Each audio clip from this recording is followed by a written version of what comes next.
Hello and welcome back to the Workbench. This is where we discuss ceiling fan history, trivia, and technical information.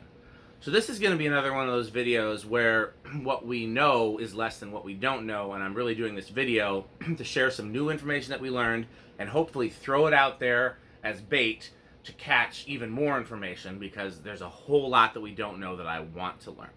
So today we're going to talk about American fan. You know what? I need to know where this was founded. I don't know why I keep dropping this ball. Hello and welcome back to the Workbench. This is where we discuss ceiling fan history, trivia, and technical information. Today we're going to talk about American Fan Manufacturing Company.